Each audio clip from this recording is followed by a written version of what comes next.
High.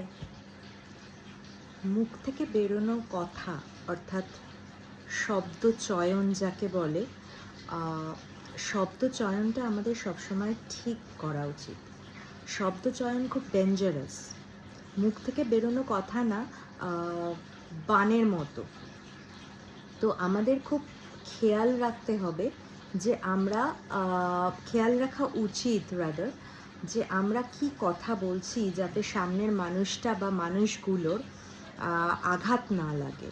তো একবার যদি আমরা কোনো খারাপ শব্দ উচ্চারণ করে ফেলি, সেটা কোনো ভালগার হোক বা কাউকে আঘাত করে কোনো কথা হোক, সেই কথা হয়তো রাগের মাথায় আমরা রাগের বশবর্তী হয়ে বলে ফেললাম, কিন্তু যে মানুষটাকে বা যে মানুষগুলোকে বললাম তাদের কোন জায়গায় গিয়ে লাগলো সেটা আমরা তখন ভাবি না।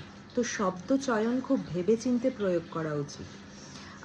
পরবর্তীকালে যদি আমরা সত্যি মানুষ হয়ে থাকি, মান আর হুঁশ থেকে থাকে, মনুষ্যত্ব বোধ থেকে থাকে, তাহলে সেই মনুষ্যত্ব বোধে আমাদের নিজেদেরই ফলাফল হিসাবে তার একটা গিল্টি ফিলিং সারা জীবন কাজ করে।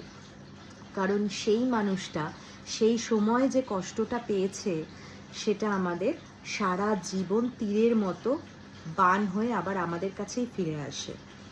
আর যাদের মনুষ্যত্ব থাকে না, যারা কথা শুনিয়েও পরে ভুলে যায়, বাজে শব্দচয়ন করেও পরে ভুলে যায়, যে কে আঘাত পেলো না পেলো তাদের কোনো যায় আসে না, তাদের জন্য মনুষ্যত্ববোধের আর দরকার হয় না।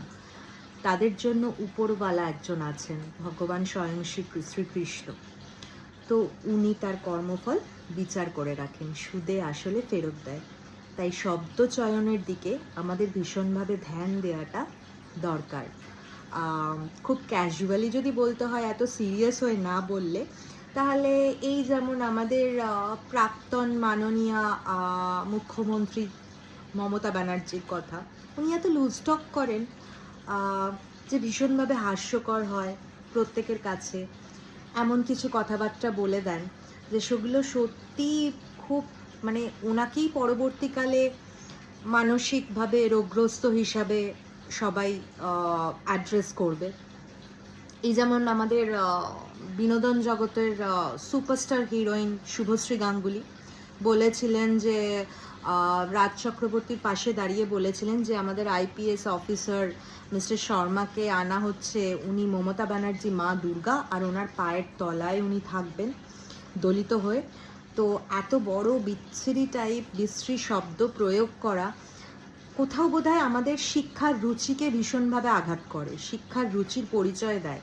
অ্যাকচুয়ালি শব্দ চয়নটা আমাদের রুচি এবং আমাদের আপব্রিঙ্গিং এবং আমাদের শিক্ষা, প্রাপ্ত শিক্ষা, এটার একটা রিফ্লেকশন, আয়না, কাইন্ড অফ আয়না। তো যেভাবে আমরা শব্দ চয়ন করব তার উপর ডিপেন্ড করবে আমাদের শিক্ষা কেমন, ছোট থেকে আমাদের আপব্রিঙ্গিং কেমন, আমরা কীরকম পরিবেশে বড় হয়েছি সেটার রিফ্লেকশন, এবং আমাদের রুচি কেমন তৈরি হয়েছে আজকের ডেট অবধি। তো সেটা ভীষণভাবে রিফ্লেক্ট করে। So be careful about your শব্দ চয়ন, রাইট? টাটা।